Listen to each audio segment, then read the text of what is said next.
Okay, guys. Long video incoming. Just FYI. I figured I recorded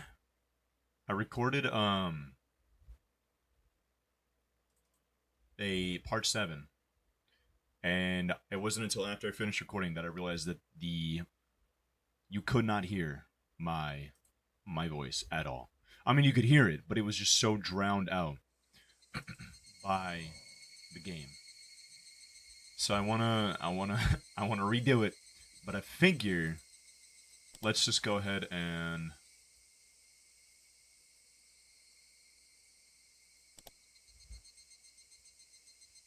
wait. Oh, okay, cool. Let's just go ahead and bust through all of it in one go. I got to chapter 7, but I didn't realize again. So we're gonna start from chapter 6, and we're gonna do the whole thing. Continue.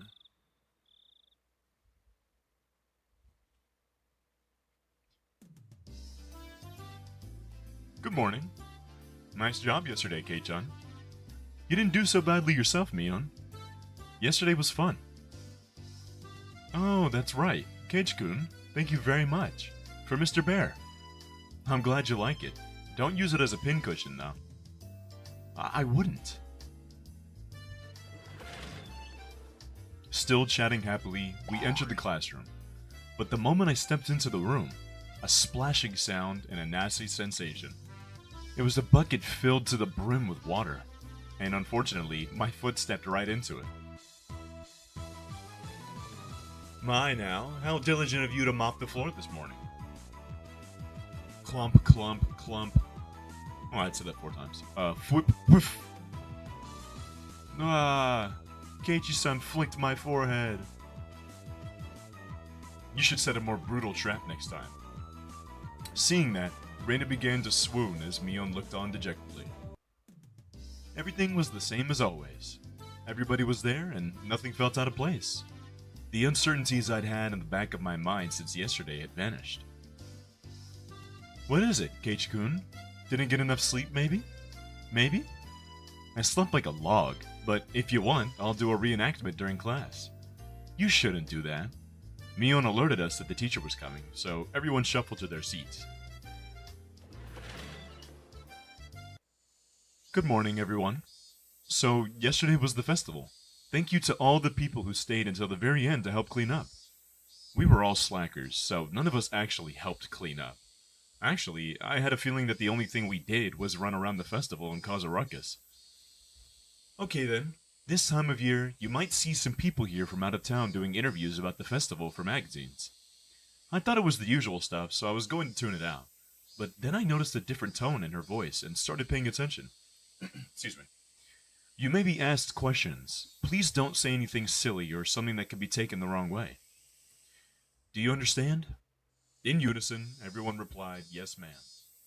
What she'd said was really vague, but I understood what she was trying to say. I'm gonna put a blanket over myself real quick, because it's like, I think, 50 degrees where I live right now. So just give me 1 second. 1 moment. Okay. After all, this was the 5th year. There were probably lots of third-rate reporters pouring in, hoping something regarding the curse had happened. It did nothing but perpetuate the village's bad image. Oh, sorry. She was saying, don't spout stupid shit you think is funny. And now I was one of... Damn. I was one of the ones who needed to keep their mouths shut. Uh-oh. Hold on. Because sometimes the mic doesn't work. Today, let's play a classic game of deduction. How about this one? Oh, a game from overseas. Looks interesting. The instructions are in English, but the rules don't seem that hard. I'm gonna adjust this real quick. I'm trying to get it, like, right there. Okay, perfect. I won't lose, you hear?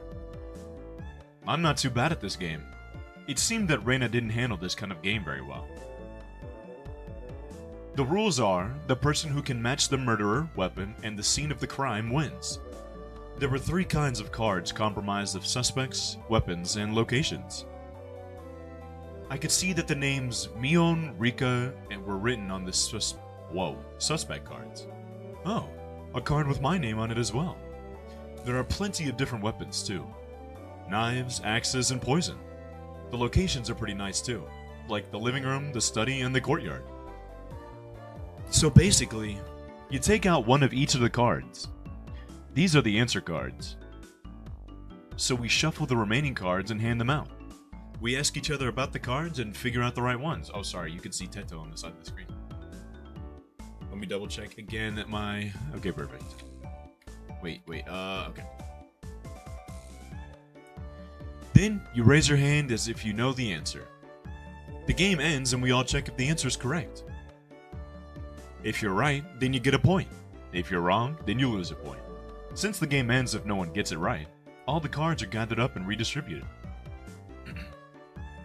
You'll learn as you go. You really have to use your brain. You'll get confused if you don't take notes. The rest of you can figure it out by playing. Oh, the rest you can figure out by playing. So, Mion, what's the penalty this time? Everyone directed their attention to Mion. Let's see. We're all still a little tired from yesterday, so maybe we'll take it easy with a gopher penalty. You'll be asked to rush out and buy stuff for everyone. So, just being asked to go buy stuff like drinks and candy, I guess. I feel like the penalty today is pretty simple. I wonder, is it really? Is Keiichi-san thinking what I'm thinking? Yeah, you don't know what you'll have to go buy. I'm betting Mion would send out whoever loses to buy stuff like hemorrhoid cream or happy family planning manual or other crazy stuff. The cards were lightly shuffled and passed out to each player. The real perpetrator, the correct weapon, and the scene of the murder have been taken out. So that means all the cards I have in my hand are innocent cards. Then I'll go first, since I'm club president, I guess. Well then, Mion, knife, study. You pick one suspect, weapon, and murderer scene, and ask each person. If you have any of those cards, then you must say, I have one. However, you don't need to say which one you have. Yeah, I got it. Me too. I have one. Oh my, all of them are here. Oh, I'm gonna double check my mic again. Just real quick? Okay. Then I'll go Reina X Lounge. Only 2 people said they had one. So it means out of Reina X and Lounge, one of them is correct and is part of the crime? No, wait. Even if they say they have one, they don't have to say how many. It's possible that either Satoko or Rika-chan has 2 of the cards. Well, Kei-chan is next. Go ahead. Wait just a little. I'm in the wrong key. I'm still sorting things out. This game has me thinking more than I thought. Oh man, this feels like it's gonna be tough. Alright, real quick, I'm gonna adjust the setting. Alright, now I have the criminal. What? Already? Here I am spinning around in circles and Mion just now raises her hand. The murderer is Rika-chan in the infirmary with the poison. Well, Mion drew the cards from the box and we checked to see if her deduction was right. You were right! Hold on, I gotta adjust. This heated blanket is doing a little too much. Alright, we're good. All I needed was one more hand. I couldn't tell whether it was poison or a pistol. Alright, just double checking the mic. Okay. Everyone was making a commotion about how they almost had it. Reina and I were left out in the cold though. How did you do, Keiichi-kun? I couldn't get it at all. Don't worry, I had no idea either. How can you both be so unsure? You'll both end up in last place together at this rate. That's even worse. Going off buying something together as a couple? What if we ended up having to buy the Happy Family Planning Guide? I can tell from Keiichi's expression that he's not very good at this game. What? That's not true. I'll show you the true power of Sherlock Maibara during the next round. My, that sounds just wonderful. I shall give you quite the thrashing. After that, I managed to somewhat grasp the trick behind the game, but I was still always a step or two behind. I saw that Mion was somehow gleaning information from how the others were asking their questions. That level of experience was just too much. The only way I could stage a comeback is if I became ruthless. I tossed out the simple concept of deduction and switched over to the thought process needed to win. The important thing isn't to find out the criminal, it's to win at the game. Eureka! Sorry, need to go to the bathroom. Take your time and squeeze out a nice one. Nichan, that's gross. I had them hold off on the game and headed down to the hall. The air was crisp. It showed just how stagnant the air in the classroom was from our body heat. On the school grounds, some of our classmates were still playing around. After spending some time cooling my head, Reina had made her way over towards me. Kage-kun, did you call for me? Yeah, I did. As I got up from my seat, I winked over at Reina. I'm glad it worked out. I don't want to waste much time, so I'll get right to the point. Reina, what's your record at this game we're playing today? She was taken aback. After a moment, she hesitantly opened her mouth. Well, all losses. Why do you ask, I wonder? I could tell from how apprehensively she was answering. I'm sorry, I didn't read that last word. The way things are going, I will as well. I can't figure out a way to pull off a last-minute comeback on this one. So, I guess both of us will be taking that penalty? Hey, don't accept defeat already. How about we win this? Both of us. But how can we? I brought my lips up to Reina's ear. Whisper, whisper, whisper, whisper. Huh? Is that allowed? Did you forget rule? Oh gosh. Did you forget, Reina? The second rule of our society. Do everything in your power to obtain victory. Yeah, I'll try my best. Our plan of attack was a quite rudimentary one. At the beginning of the game, everyone would be focused on their own hand for a while, taking notes and whatnot. I'm gonna turn on my fan for a second. Since our seats were right next to each other, we'd reveal our hands to each other. If we did it under the desk, then nobody would know. We'd begin the game with twice as much information as everyone else. Having this much information would mean we'd be in... I forgot, I'm sorry. With this sort of plan of attack, we start off with a big lead over the other guys. Yeah, with this, we can probably win. We both smirked at each other. If I was the shady businessman, then Reina was the corrupt senator. Pleasure doing business with you. Then let's hurry back. We'll work as a duo to surprise everyone. Hey now, there's no point if we go back together. It would be like flat out telling them we made a little arrangement. Oh, sorry. Then what should we do? Go back ahead of me, Reina. I'll take my time coming back after washing my face or something. Okay, got it. Reina turned around and headed back to the classroom. I guess I should wait a bit longer before going back. If I went too soon, it wouldn't seem like I went to the bathroom. If Mion or one of them suspected something, there could be problems. Well, they figure it out sooner or later, because both Reina and I will start winning over and over again. Both Reina and I will have earned enough points to avoid being the losers by the time Reina and Mion realize what was happening. Or by the time Mion realized what was happening. Not bad at all. Maibara-kun, may I have a moment? Huh? It's the teacher. Man, things were just getting good. What is it? You have a guest. Please make your way to the entrance. A guest? It's not like I own a hotel. They have been waiting. Please hurry. It was rather unfortunate that I'd have someone waiting on me right before my big match, but I was more interested in the unexpected guest. I didn't want to waste any time, so I decided to take care of it quickly. The entryway was a heavy contrast from the hot sunlight and deep shadows. Waiting there, looking uncomfortably warm, was a middle-aged man, his tie sloppily loosened and his jacket tucked underneath his arm. This dude has a fire fit, I can't lie. The red suspenders and everything that's tough. Are you Maibara-san? Keiichi Maibara-san? There was no question that he wasn't a resident of Hinamizawa, and that this was without a doubt the first time he'd met me. Ever since I met Tomotaki-san, I've been running into so many middle-aged men. That's right. Who might you be?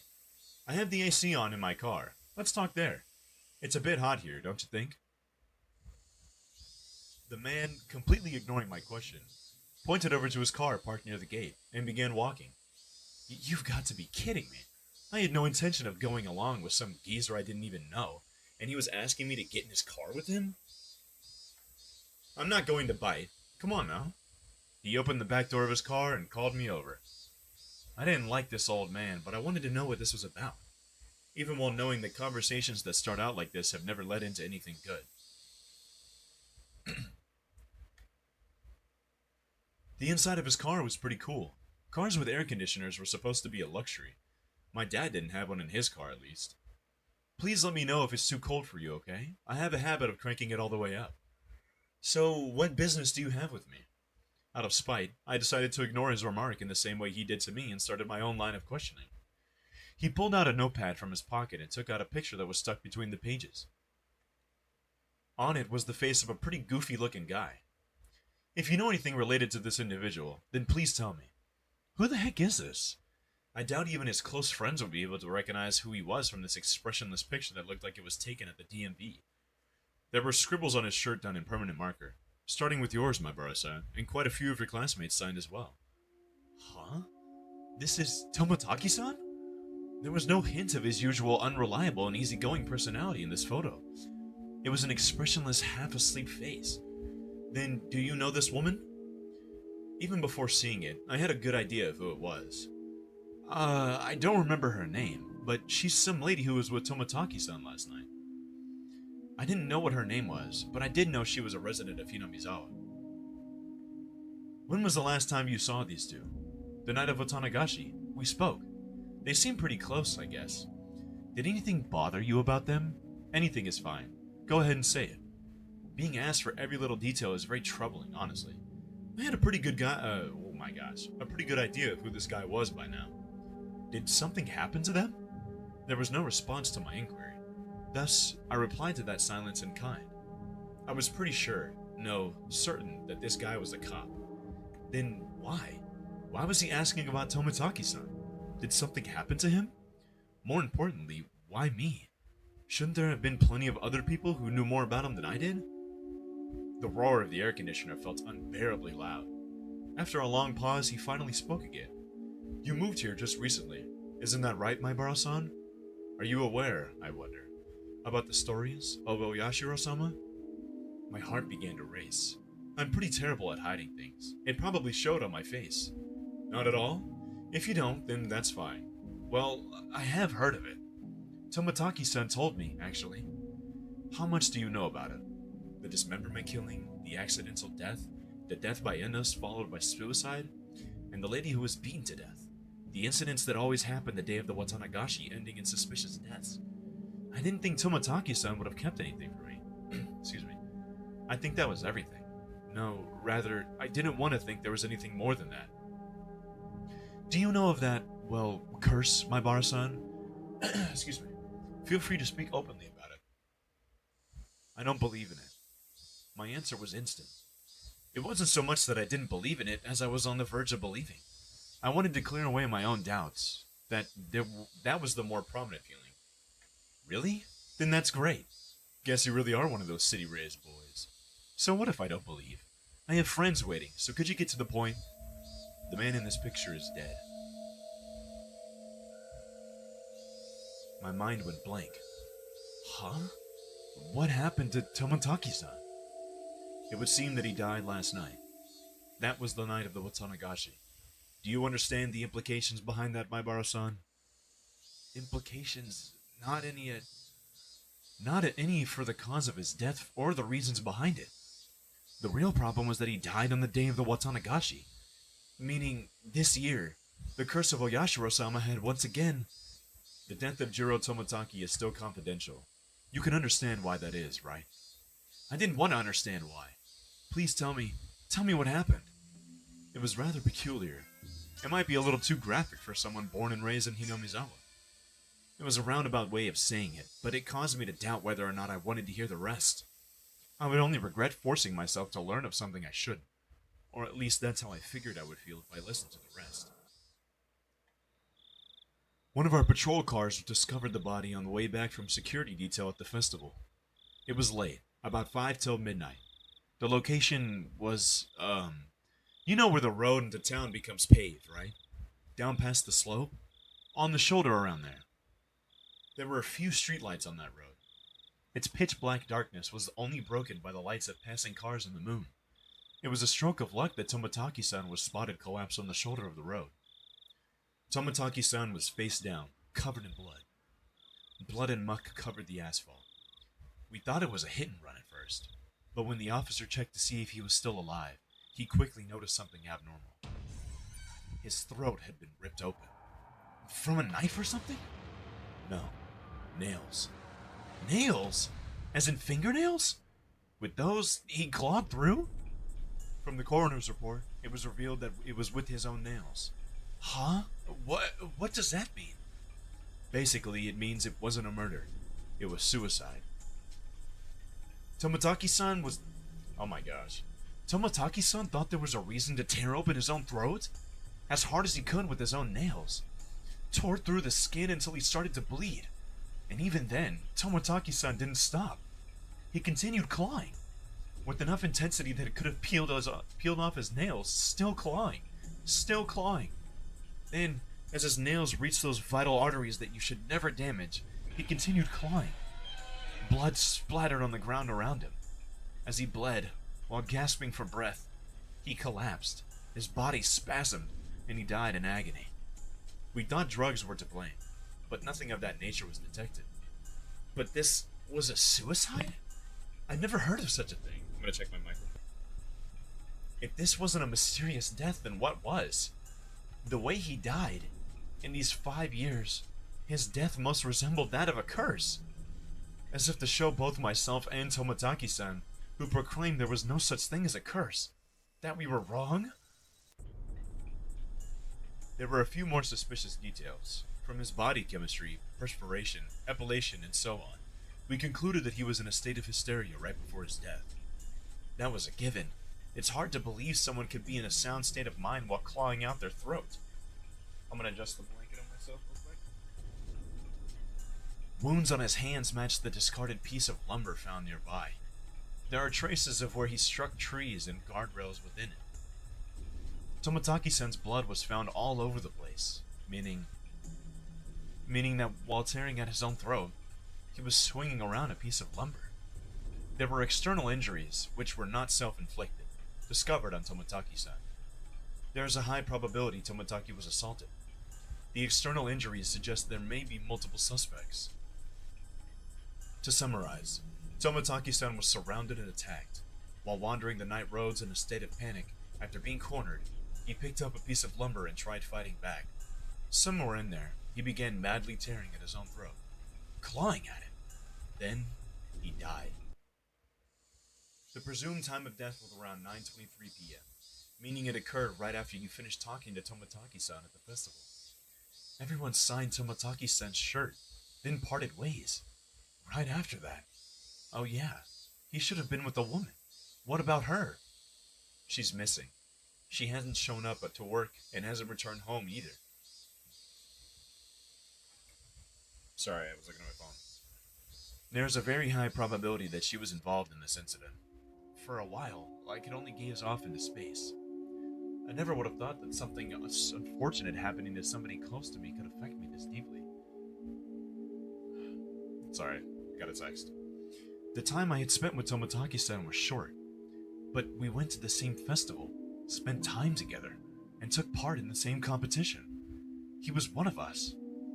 We have been continuing the investigation on various fronts, but when it comes to Oyashiro-sama's curse, the villagers here aren't very cooperative. That I knew well. I would have been none the wiser if not for Tomataki-san, the outsider, telling me.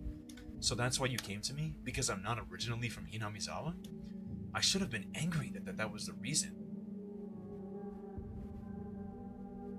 Angry that was the reason he wanted to hear what happened from me. If things go the way they have been, then the conclusion would be that Jiro Tomataki died from Oyashiro-sama's curse. He turned away from me and gazed far off into the distance. The night of the Watanagashi, during that sacred ritual, he callously snapped photos, angering Oyashiro-sama. That's how it's going to turn out. There's no way Oyashiro-sama would inflict divine punishment on Tomataki-san. Tomataki-san had to have been killed by humans, and a cowardly group no less. There's no way I'm gonna let this end up being the fault of some curse. I think so as well. There's no such thing as divine punishment or curses. The tense mood was cut with the man's hearty laugh. That's how this must be, Maibara-san. Cooperation from individuals in Hinamizawa who don't believe in the curse is indispensable. Understand? Neither Toмотaki-san nor I believed in curses, but with the way things were going, it would just end up being with Toмотaki-san's death marking the 5th year, which would mean that Hinamizawa had rejected Toмотaki-san. That was something I couldn't allow. Toмотaki-san was one of us. He didn't live in Hinamizawa, but he came every single year. In a sense, he was more of a resident than I was. There was no way that Toмотaki-san could have been cursed by Oyashiro-san. But there is nothing I can do to help. I have no idea what happened that night either. No, if you see or hear something that draws your attention, then that is enough. If I see or hear? He was talking in the future tense. Things or people or rumors, anything is fine. I don't care if they're unfounded. Here, this is my number.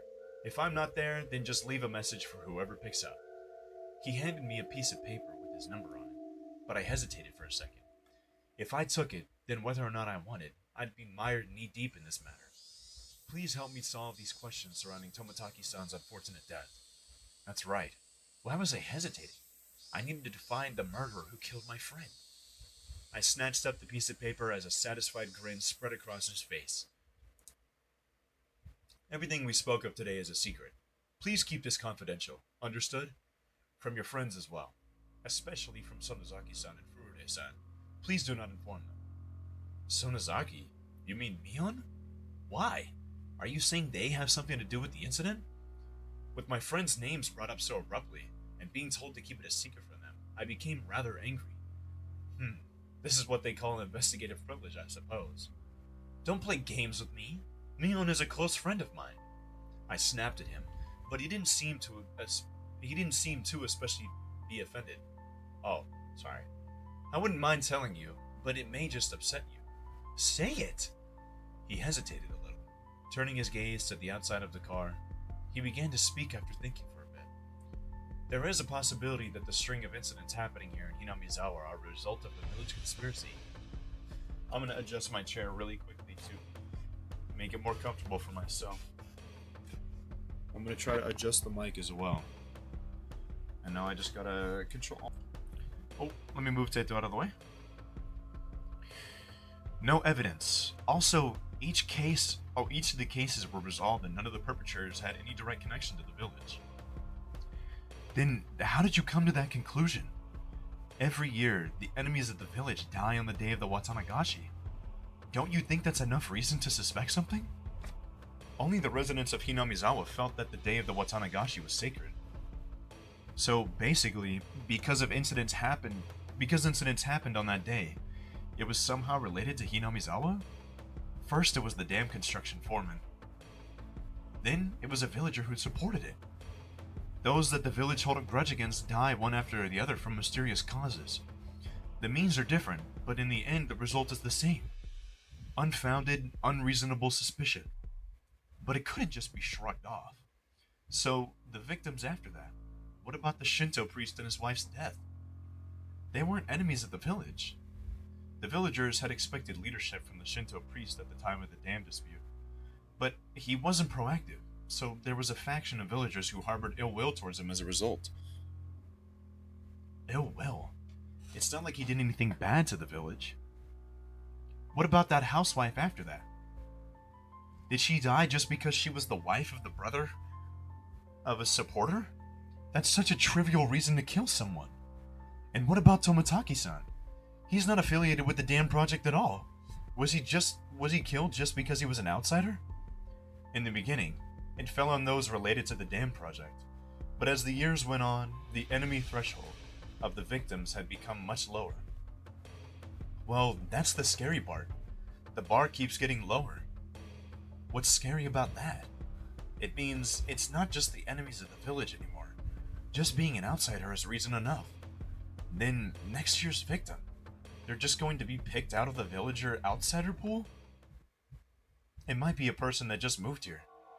What do you mean by... I swallowed my words. Here in Hinamizawa, the ones who would be considered the most outside would be my family. I was proof enough of that, wasn't I? I still couldn't really remember the names of the people I passed by. Then the next victim, my family. Was he saying it was going to be me? But what does that have to do with Mion? I can't go into details, but the Sonozaki family led the dam protests. Quite fervently so. This is also true of Mion Sonozaki-san herself. She has quite a few misdemeanor and obstruction of public worker offenses on her record because of the protests. I knew Mion knew what it meant to fight. This was the first I've heard of her family leading the protests, though. Then, well, what did it mean? Are you saying that Mion's family is involved in this string of incidents? I wouldn't go that far. I'm just saying that if it was a conspiracy, then they'd have the highest probability of being behind it. Not a very clear explanation. It felt like he'd magnificently avoided the details I really wanted to know. We don't know who or how involved anyone is right now. That is exactly why I don't want you to say anything to the villagers. I gave a very bitter expression. It seemed that he understood it well enough. Then think of it like this. I don't want to worry the villagers who blindly believe it's the curse. How about that? What do you mean, how about that? How should I know? But the reasoning behind wanting me to not carelessly open my mouth about it wasn't too hard to comprehend. The perpetrator was here. It had nothing to do with a curse. He was definitely going to be caught by the police and made to pay for his crimes. And none of the villagers should have anything to do with that process. It may just cause those sensitive about the curse to worry needlessly. Just like everyone else kept it from me, so I wouldn't worry about it. Now is it now my turn to keep it from them so they didn't have to worry? I was just talking to myself. Unlike me, everyone else had been worrying over these mysterious incidents yearly, and the incident this time probably means a lot more to them. I didn't want to burden them anymore. In the end, everything went as the man had wanted. The insipid, why did I skip that? I'm sorry. I understand. I'll keep it to myself. Is that fine? Mr. Oishi, from the Okinomiya police station. You can call me Kura-chan if you want. No, Oishi-san is fine. The way he said it was unpleasant, yet retained hints of politeness. He was the spitting image of a vulgar police officer. Though, I've never seen one this bulky before in the cop shows I watch. I'm gonna check my... I've taken up too much time. Your friends are waiting, aren't they? I should probably let you get back to them. The door opened with a click, and in streamed the oppressive heat. It was blistering outside of the car. Was it really this hot of a day? It was an almost cruel heat, as opposed to the mechanical coolness inside the car. It was as if the land of Hinamizawa itself suddenly hated me. I felt a little sad as that thought crossed my mind. I didn't mean to suspect your friends. Please don't misunderstand that. I refrained from telling him that it was too late to say something that self-serving. It's fine if you don't see or hear anything, my Baro-san. There is enough proof that the village is not involved.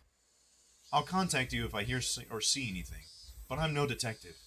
Please don't expect too much from me. I won't. You don't have to become a detective. Just go on living as you have up until now. Just let me know if you notice anything. I hastily made my way back into the school building after giving him a quick bow. See you later. Farewell, my Baro-kun. I returned to the school building without looking back. I don't know how much time had passed. I did feel bad for keeping them waiting, but right now there was a lot on my mind. Tomotaki-san's death was hard enough as it was, but to think that there was a possibility of a village conspiracy? Worse still, there was also a chance that Mion was involved. Nonsense. Impossible. Not Mion, Reina, Satoko, or Rika-chan. It was a group that attacked Tomotaki-san? I read that so weird. It was a group that attacked Tomotaki-san? Who could the perpetrators be? Could it be they were hiding here, somewhere in Hinamizawa? I didn't know.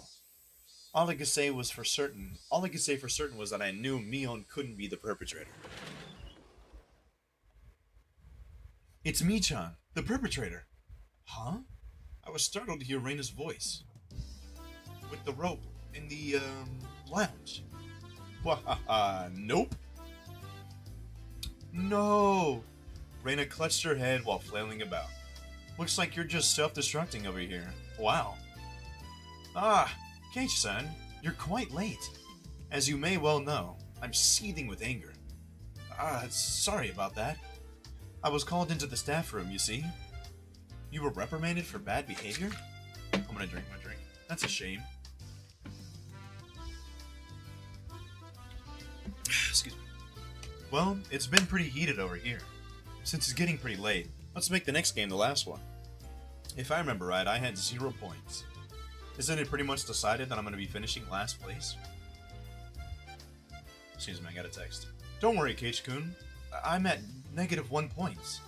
Oh, the heck? Her score is lower than mine, and I wasn't even playing.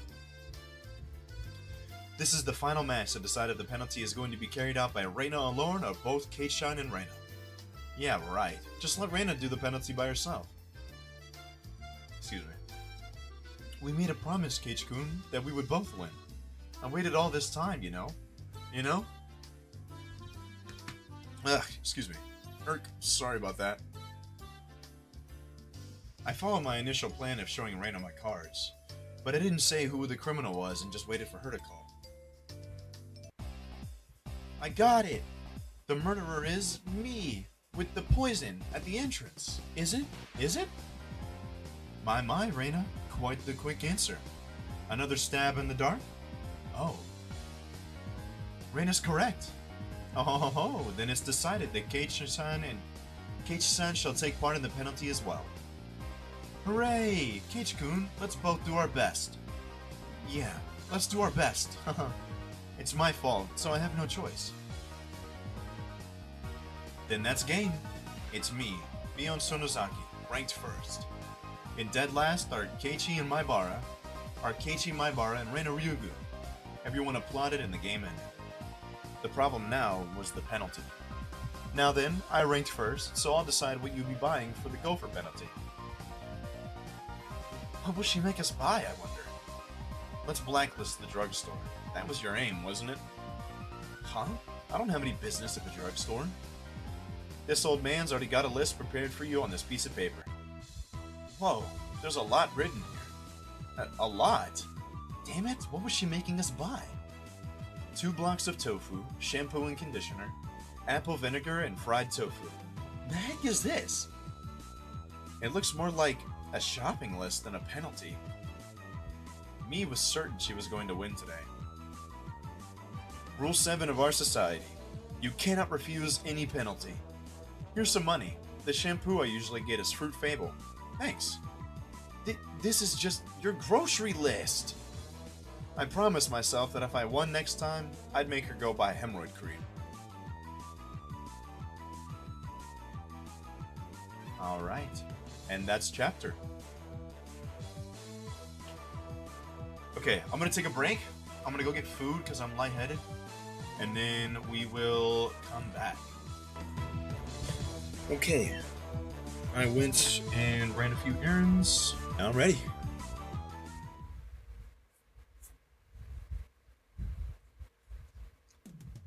Sleepy.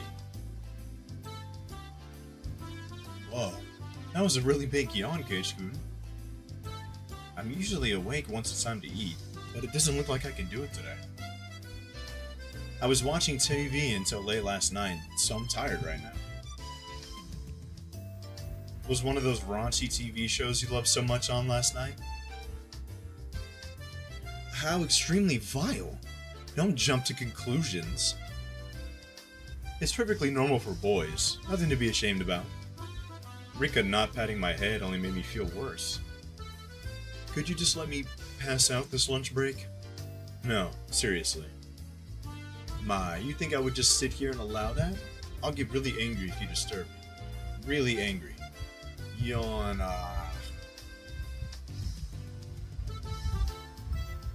This was just dreadful. Just so sleepy. I slumped my head onto the desk and drifted off into an afternoon nap. It seemed that Satsuko had responded, but I pretended not to hear. Cut it out, Satsuko-chan. Ch.1 fell asleep. His sleeping face, so cute. You can take him home later. Let him be for now.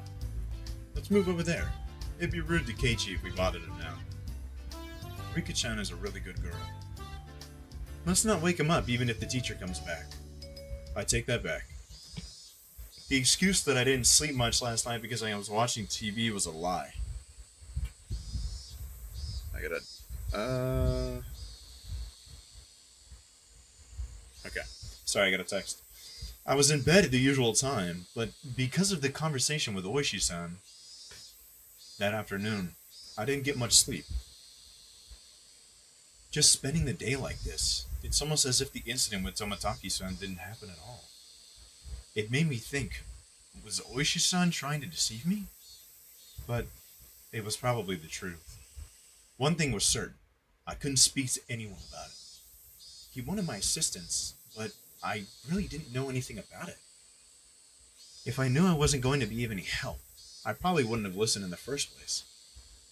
It ended up with me again, regretting learning something I didn't need to know. If I'd never learned about it, I would, without a doubt, be goofing off with the rest of them right now. I couldn't help but resent Oishi-san for this. Huh? When was that? I heard he wasn't there the next day. It appears he vanished the night of the Watanagashi. Mion whispered to keep others from listening, but I could hear it clearly. On the other hand, Miranda's voice was even harder to pick up, but I could still tell that she was quite upset. It couldn't be. Are they talking about Tomataki-san? And Lee Itaki? Not sure. That's all I know. I would have to feign ignorance about this topic because I needed to keep it a secret. Rather than waking up and being forced to lie just to join the conversation, it was much easier just to sit here and pretend I was asleep to listen in on their discussion. Wait, why did I have to pretend to be asleep while eavesdropping on my friend's conversation? The guilt stung. So, and me, there are others, right? Two? But they don't know if it was from the curse or if this was just a Onikakushi. Onikakushi? Onikakushi? To be hidden away by a demon? What a mysterious phrase. I did, however, get the feeling it meant nothing good. There was another, right? Right? If it's Oyashiro-sama's, yeah. But, this year, at all? Grandma and the mayor had talked about it. Seems they had talked to the police about it beforehand. They said they'd take care of whatever happens this year without causing a commotion. Then, without us knowing it, someone had... them, you mean? Maybe. Next could be me, I wonder. Don't worry. You got home safely. But is not allowed, right? That was a long time ago. Let's stop talking about this. Amidst the uncomfortable mood, both of them went silent. The entirety of the conversation was still a bit unclear, but a few parts caught my attention. First of all, the term Onikakushi, to be demoned away. By the context, it was used in... I would guess it's similar to being spirited away. I suspected that was what it meant because Tomataki-san and that woman, it really bugged me that I don't know her name, vanished after the Watanagashi. The next thing that stuck out was when Reina said there's another one, right? Mion also said if it's Oyashiro-sama's, yeah, responding to something. If it's Oyashiro-sama's curse, then there had to be two victims. Is that what she meant? Come to think of it, I remember Mion saying at the beginning that they didn't know if it was from the curse or if it was a case of Onikakushi. It seems that the curse and being demoned away are different things, and they were phenomena that were paired together. I recalled Tomataki-san's terrible end. That wasn't something as elegant as disappearing. That horrendous end would be best described as cursed. Then the woman with him, it means she vanished because she was demoned away? What I do know is that there's normally an even number of victims of the curse proper. And the last point that bothered me was Reina.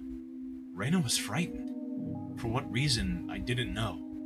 However, she knew something that had made her a potential target for Yorashiro-sama's curse. I'm gonna put the heated blanket on me. Hold on. If I recall correctly, Oyashiro-sama should be the guardian deity of Hinamizawa. Isn't a guardian deity supposed to defend the citizens and drive out invaders? If I recall correctly, yesterday Oishi-san said that originally the targets were enemies in the village, but recently there was no longer any distinction between them or regular outsiders. But if that was the case, then I would think that I'd be more likely a target, having moved here more recently than Reina. From her composure, I could infer that she was grimly certain that she would be next. I should probably relay what I just heard now to Oishi-san. Informing the police of what I heard by eavesdropping on my friends while pretending to be asleep, it made me feel terrible. It raised a few questions that left me with a bad taste in my mouth. Would it be better not to seek the answers to those questions? As I continued to learn more and more, I felt like I'd fallen past the point of no return. I would definitely regret this one day. I would definitely regret ever have learned of these events. The teacher approaches. Kage-san, you must awaken. In the distance, I can hear the ring of the handbell signaling the start of afternoon classes. I couldn't sleep at all. I hastily opened my eyes and raised my head up. It was in that moment when I leaned against the back of my seat. There was a thumbtack stuck on the back of my chair with tape. Circumstantial evidence was enough. Satoko! Guilty without trial. Capital punishment! I furiously jumped up from my seat, and I tripped as if my feet were tangled up. My shoelaces had been tied together. Not bad, Satoko. While I was sleeping, you were able to conceal your presence and pull off this fine piece of work. The teacher came in right as I was about to pull off my shoes and tackle Satoko. Oh ho ho! Did you not notice that our teacher has arrived, Kage-san? Take your seat. Clump, clump, whish, whiff. Not caring one bit, I made her eat a flick to the forehead. Wah, Kage-san is being mean. Hey, don't pick on the younger kids, my Baraku. Apologize to her. I saw Satoko stick her tongue out at me. That little brat. Come on, my Barakun. Yeah, I'll apologize. Sorry, Satoko-san. In any case, I apologize, even if it was in a completely insincere tone of voice. Damn her, I'll remember this. Kei-chan, get your revenge at the club meeting. Take your seat. I sat down after Mion told me to. She'd switched to class representative mode.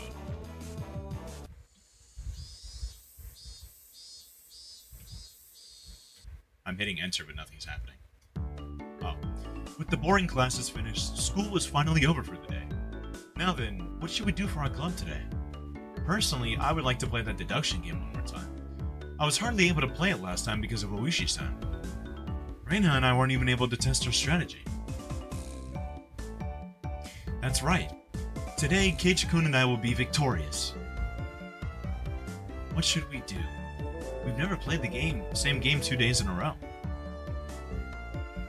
Why not try asking me?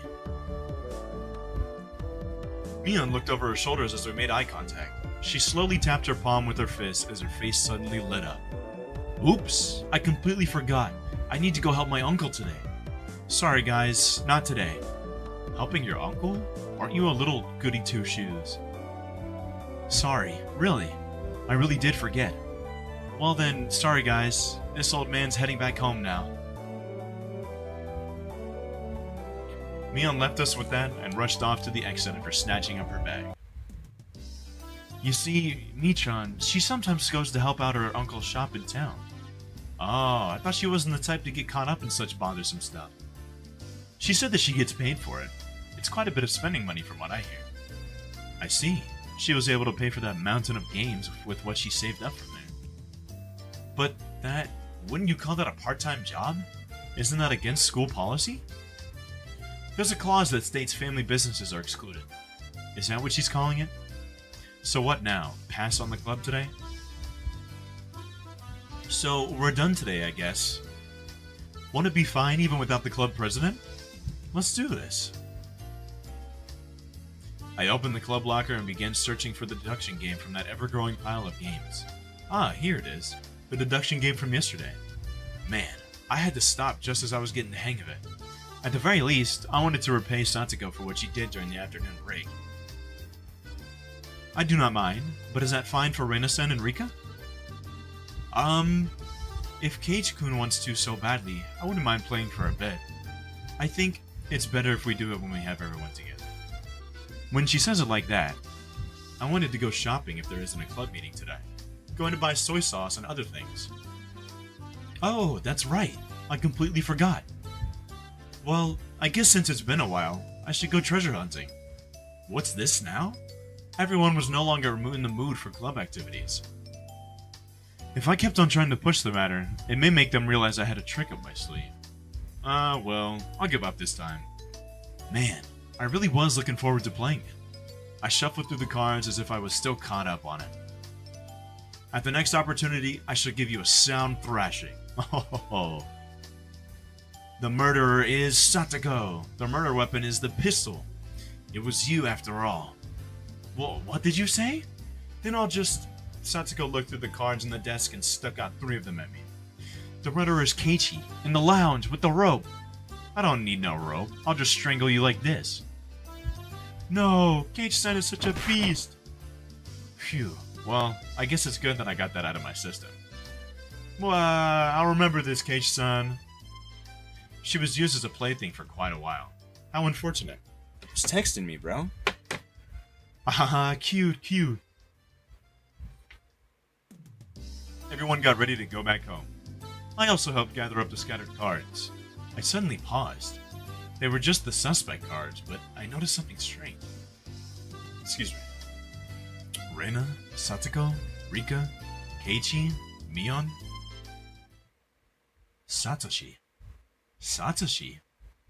Not all the cards were made by us. Or at least, every card besides this one has the name of a club member. Does that mean that this Satoshi fellow is a member? Was there someone in the class named Satoshi? I couldn't find anyone named Satoshi on the class roster stuck up on the wall. Keiichi-kun, let's hurry and finish cleaning up. Being rushed by Reina, I finished quickly. Satoko and Rika-chan had already headed merrily for the lockers, so we were the only ones left in the classroom. Right now, Reina had already gotten her bag and was ready to leave. Reina, there must be quite a few people who transferred from the school, right? I tried asking Reina in a bit of a roundabout way. Reina made a troubled face and then answered. Yeah, Hinamizawa is a rural town, right? People transfer out every now and then. Then, is Satoshi another one of those transferees? Sorry, I don't really know. There was a bit of pause, but the answer was pretty much immediate. I'm not saying it to be mean. Just last year, I transferred in. So maybe I just missed him. So I didn't hear much about him. Sorry.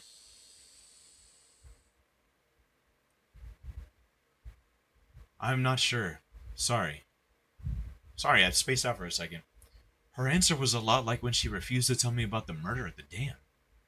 I was saddened by her denial, and felt a little bit of anger. I'm their friend, aren't I? Friends don't keep secrets from friends, do they? Though I do appreciate that they kept that unsettling curse thing from me. But if everyone is worried about it, I'd rather be worried with them. That's what it means to be friends, right? For a moment, I wondered just what kind of face I was making just then, with these mixed feelings of sadness and annoyance. Keiichi-kun, you're making a scary face. Why is it? It was probably the exact kind of face Reina said it was. It appeared my grim expression had frightened her. Sorry. I was really looking forward to the club today. I'm just feeling down about it. I rustled Reina's hair. Let's go home. Dragging that awkward mood with us, we headed home.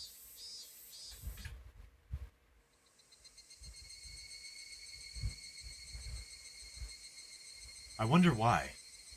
Why have I been getting this dumb feeling lately? I didn't know anything. I had nothing to worry about. I was just enjoying my everyday life. My long, outstretched shadow gave no answer to my naive inquiry. Keiichi-kun, are you tired, maybe? Reina timidly questioned the reason behind my mood. I'm sure my expression made the situation even more unsettling. You think so? Yeah. You seem to have been a little out of it ever since this morning. Maybe a cold? Physically, I was pretty sure I was in perfect health. It may not seem like it, but I've had pretty perfect attendance since elementary school. Reina continued on since I didn't give her an answer. It could be that the fatigue from moving has finally caught up to you. It's completely different from where you used to live, after all. Of course you've gotten tired, since there's so much you need to get used to and remember. Maybe that's it. Yeah, it has to be. Reina was also like that at first. Oh, too. Sorry. I can tell, you know. You know? I wondered if Reina has also experienced a slight bit of alienation last year that I was feeling right now. Thinking so, I felt that she was the only one who could understand how I felt. I'd like to hear about when you first came to Hinamizawa. How was it? Feeling I'd been drawn into the conversation, her face suddenly brightened. Ah, it was the same as Keiichi-kun. I didn't know the villagers' names at all. Michan and the rest were all very kind, so I wasn't lonely. But I did still feel a little out of place. Rena told me all the details of when she had moved here. All of our first acquaintances and surprises, worries and good times. So Satsuko got you too? Yeah, there was a thumbtack put on my chair. Poke. Then with that, yeah, that really takes me back. When were you invited into the club? The first day? Nah, there wasn't a club at the beginning. It was formed partway through. One day she said we should stay after and hold a big game tournament. Come to think of it, Leon did say she was the first club president. Now I get it. This is a secret, but Michan used to be really bad at the beginning. She'd never win. Huh? Mion? Really? I can't even imagine that. She had to do most of the penalties that she came up with. Seriously, don't tell. I can't believe Mion was like that. So she gradually transformed into a monster who used any means necessary to win during that time. Mion is at her best when she's fighting dirty. I began making more friends besides Michan and after that. But yeah, it might have only been since he moved here that I had finally felt like I had gotten used to it here. I guess Reina had also been left in the dark about Oyashiro-sama when she had just moved here. I guess when they finally told me about Oyashiro-sama, I'd be considered one of them. I wonder when I'll finally be considered one of them. Huh? Did you say something? No, sorry, just talking to myself. Ahaha, Keiichi-kun, you're so silly. Reina was poking fun and laughing at me, and I couldn't help but laugh as well. But I suddenly stopped. Then, after making up my mind, I spoke. Hey, Reina. Is there something that everybody is keeping from me? Huh? No, not at all. You're lying, aren't you? Reina suddenly stopped. Her expression was cold and intense. What do you mean by that, Keiichi-kun? Her tone was still the same cheery and light-hearted as before. You are, aren't you? Keeping something from me. After understanding what I meant, her expression grew even more intense. Seeing that face, I regretted saying something so rash. But she came back at me in a way I didn't expect. Well then, Keiichi-kun, aren't you keeping something from us? Huh? Her tone didn't change, but it was the first time I'd seen this expression from Reina. With how her gaze pierced through me, I couldn't believe this was the same Reina. Aren't you? Lies or secrets? Aren't you? You are. Secrets. She didn't actually say that part, but she looked as if she did.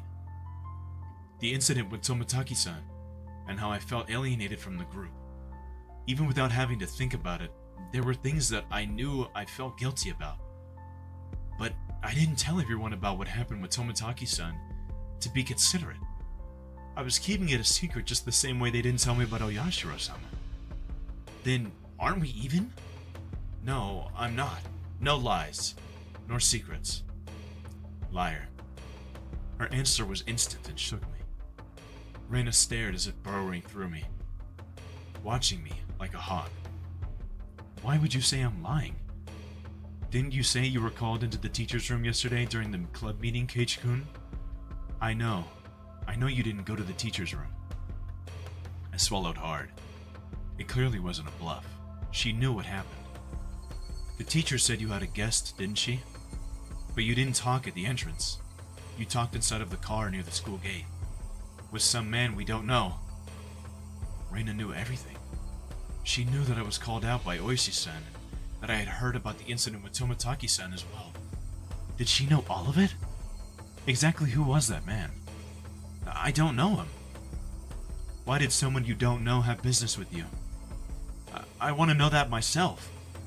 Then what did you talk about? It has nothing to do with you guys. It was a lie. Lies! Reina's scream echoed through the trees, sending frightened birds into the air. I couldn't exhale the deep breath I had just taken. No, it was like I wasn't allowed to exhale. It was here I first realized. The person in front of me, it wasn't Reina Ryugu. Then who was it standing before me now? Who had assumed Reina Ryugu's appearance? I had held my breath for so long I could feel myself suffocating. Right? And then she made a facial expression that Reina normally might have made.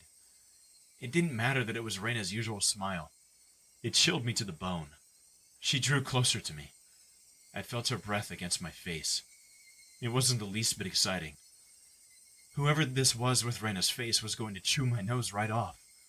I cowered as I imagined that. Then she smirked as if she was able to see right through me. We also have secrets, just like how Ch.1 has secrets. It was Reina's usual smile, but her eyes were still like that of a hawk's, bringing her face close enough to mine to almost bump into my nose. She kindly persuaded me. I couldn't nod or shake my head. This person standing in front of me, this person who looked like Reina, frightened me to my core. I was terrified knowing that she could hear the sound of me swallowing nervously. After what felt like an eternity, after a long, empty silence, she finally spoke. Let's go. It's getting chilly. It was Reina again, smiling at me once more. She started walking as if nothing at all had happened. When I was released from her gaze, my legs gave out from under me and I slumped onto the ground. I wasn't able to lift a finger until Reina was out of sight. Who was that? It felt cold. My body was drenched in sweat. I was finally able to form a coherent thought and ask myself once again, who was that person? Who looked like Reina Ryugu? Is that the end of the chapter? That was intense. Crazy chapter. I'm not gonna lie. We're getting into the story now. Is that not the end of the chapter? Oh my gosh, it's not. I want to check my mic real quick. Oh shit, I just skipped so much. Can I go back? Oh, okay, cool. Okay.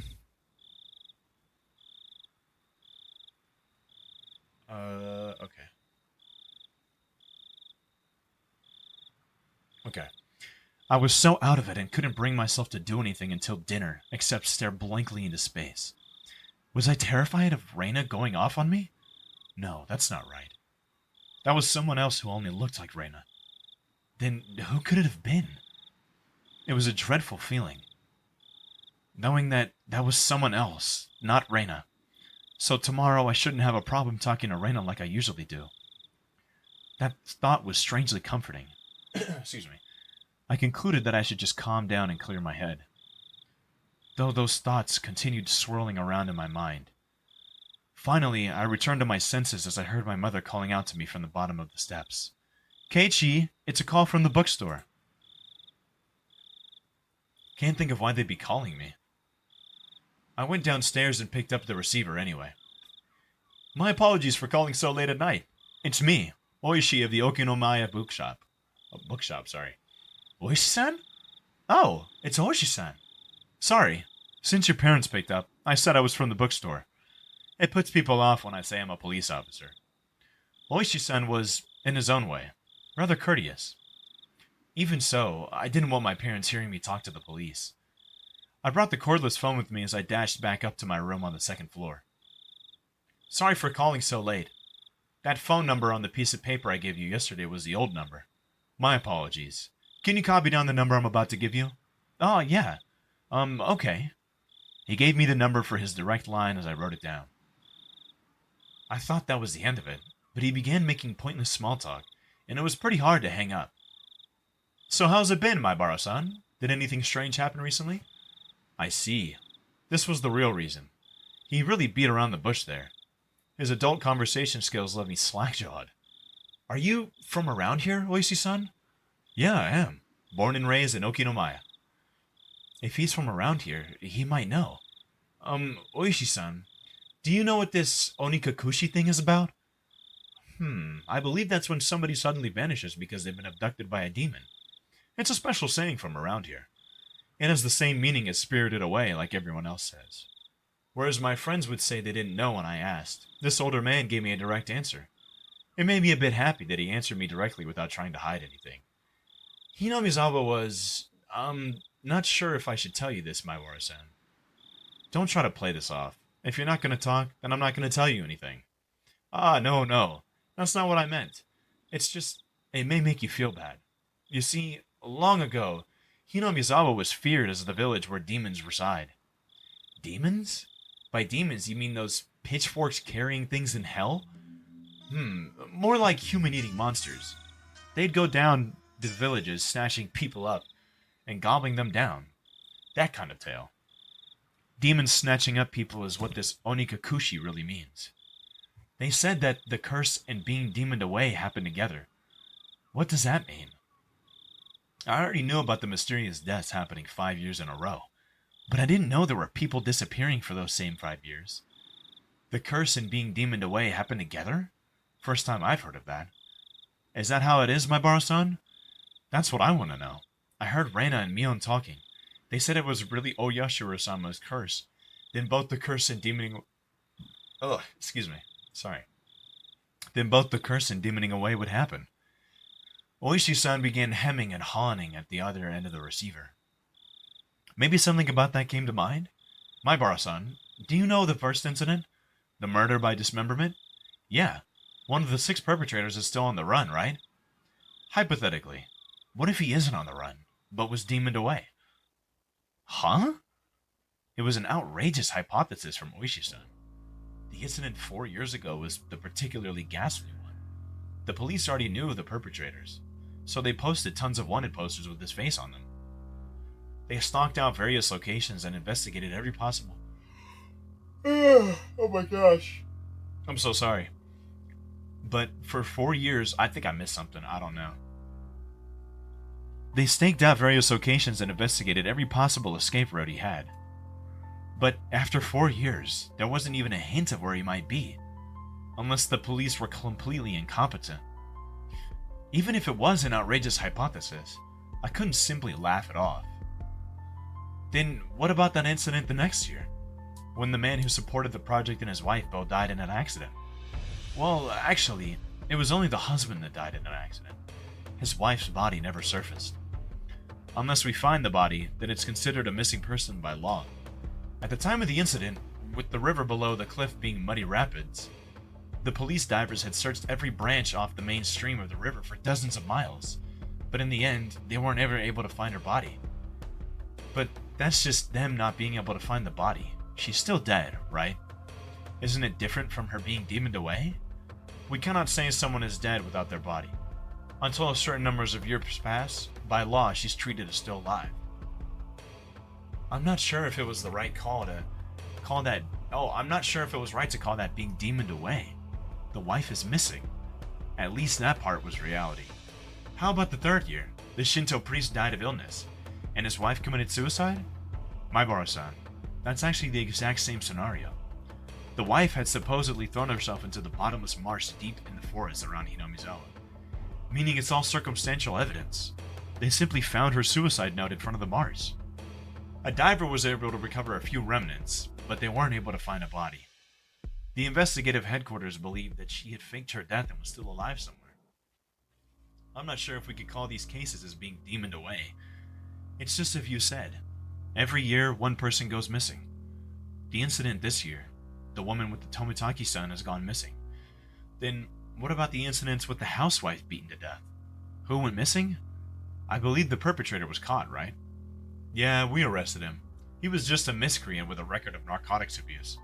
He admitted to the crime with being questioned about a different incident. Oh my gosh, I'm so sorry.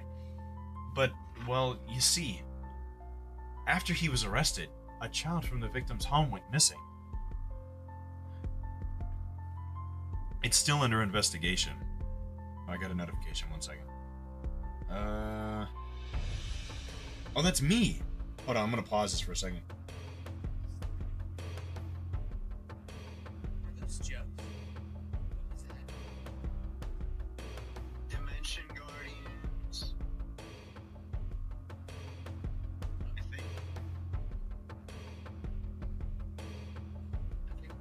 think we're gonna just you know just just a second.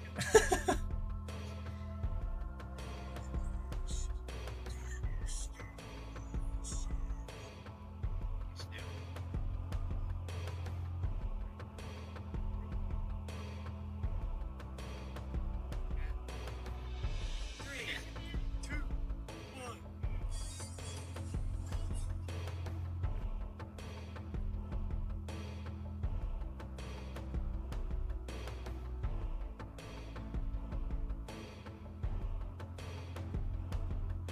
Okay. Alright. It's still under investigation as to whether the disappearance had anything to do with the crime. But you said you caught him, right? Did he have an accomplice? No idea. It's considered a separate case. Moreover, we can't even check now. Because while under investigation, that man, he died in his holding cell. He swallowed a spork and choked to death. I shouldn't laugh at that. I shouldn't laugh at that. A spork. I should. Brother. Wait. Wait. He swallowed a spork.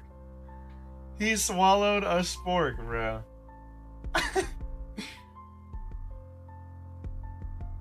He swallowed a spork. I gotta text this. He swallowed a spork and choked to death. Okay. It's not known whether it was an accident or suicide. Meaning, for the last 5 years, there's always one person who dies and always one who goes missing? That's about right. No, actually, I'm surprised as well. I never realized they had that in common. I couldn't believe that this could help lead to the closing of those incidents. It was just something they had in common. Could it be that those demoned away have something in common? Oishi-san mumbled as he seemed to be thinking about it. So, I summarized the events. The first year was the dam employee, second year was the wife of the dam project supporter, third year was the wife of the Shinto priest, fourth year was the victim's family's child, and the fifth year was the victim's girlfriend, I guess. It doesn't seem like there's anything that connects them. With the exception of the first year, wives and girlfriends, those do stand out. It does seem like there are a lot. Then that means the fourth year's victim's child was different. It would have really stood out if it were all married couples, except it's not just married couples, but parents and children as well. Come to think of it, I believe Toмотaki-san also told me the younger brother is alive and moved, if I recall correctly. Then the child that went missing in the fourth year, who were they? Apparently he was quite mature, 1 year older than you. His name was Satoshi Hojo-san. Huh? Satoshi? I remember that name. Didn't they tell me Satoshi transferred out last year?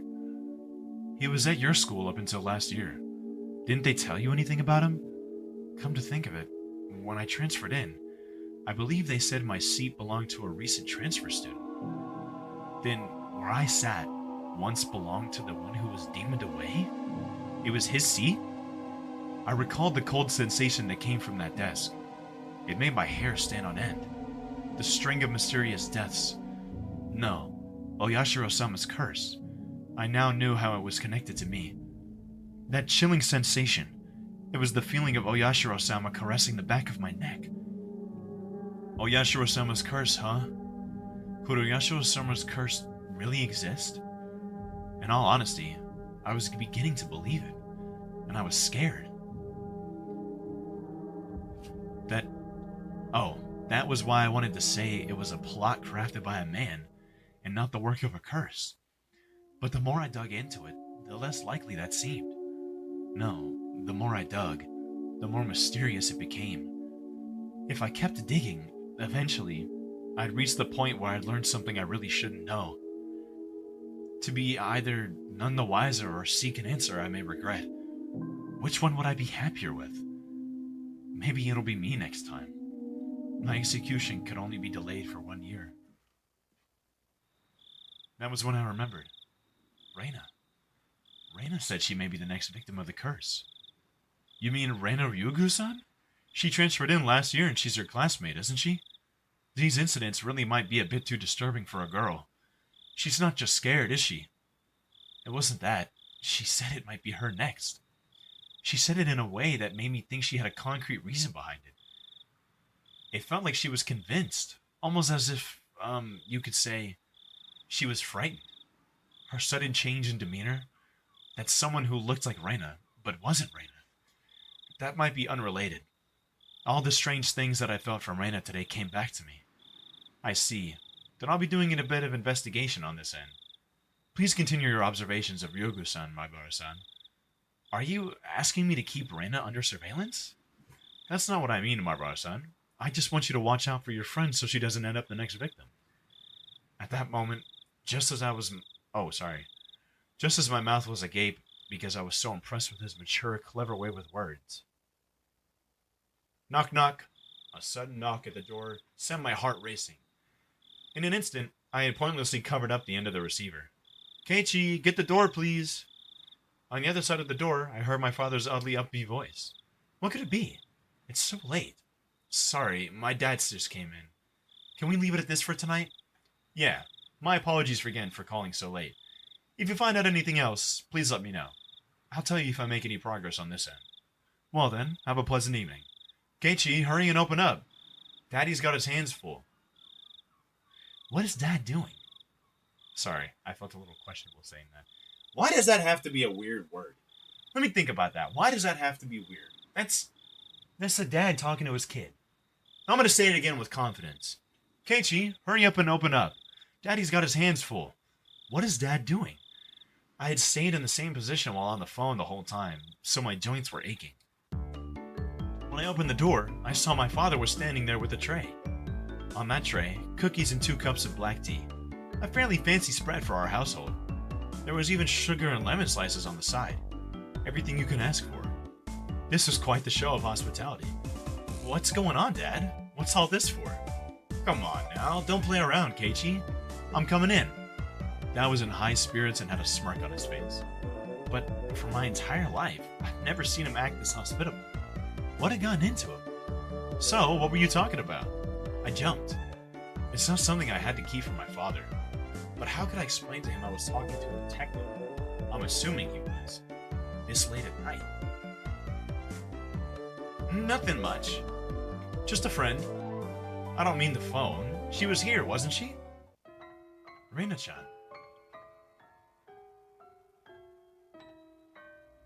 She wasn't here. Come now, don't try to keep it from me. She just came over to play. You two were chatting away, so I thought I'd bring some tea. But it looks like I just missed her. I had no idea what Dad was talking about. But a cold sweat dripped down my neck. How long were we talking? Reina-chan went upstairs about half after, so it was close to an hour, I guess. You saw her come up to the 2nd floor? Yeah, I did. I also told her that your room was the door down the hall up the stairs. Reina came to my house about an hour ago. Dad met her at the door and called out to me on the 2nd floor. I probably didn't hear him because I was so focused on my conversation with Oishi-san. I didn't reply, but I knew he was in my room. So I had her come inside. Ugh. Then told her my room was on the 2nd floor. She thanked my dad and went upstairs. Then about an hour passed. She passed by my dad just as he was bringing up tea and left. She came upstairs and about an hour passed. Then passed by my dad and returned home. Then, after she came upstairs, and until she left, where was Reina? There's only a short hallway between my room and the stairs, meaning Reina had, for about an hour, in the hall. No, she couldn't have been standing in front of my door all that time. The door to my room wasn't particularly thick. You could easily hear everything being said inside. All the ominous things and the nonsense I spoke to Oishi-san about began rushing through my head. Honey, don't tease him. More importantly, you need to clean up your studio. It's a mess again. Mom yelled at Dad from downstairs. Dad left the train with me and went downstairs with a disappointed whatever. I followed my dad out of the room with my eyes. I looked down at the floor in the doorway where Reina might have stood all that time.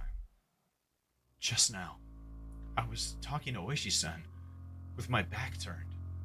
Reina was standing a mere 6 feet away the whole time? All that time, in this dimly lit doorway? What did she see? What did she hear? For what reason? As the steam from the 2 teacups ominously wafted and twisted, the aroma of black tea filled my room.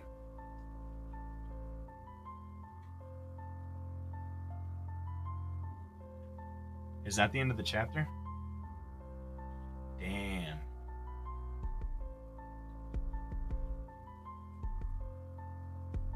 That's crazy. Notice from the police chief. Lies. So we got lies. Alright, we're gonna save just in case.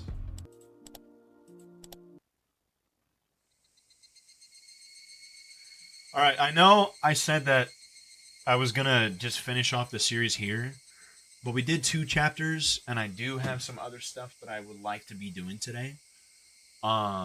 So I am, for right now, going to go ahead and call it quits, but we will come back.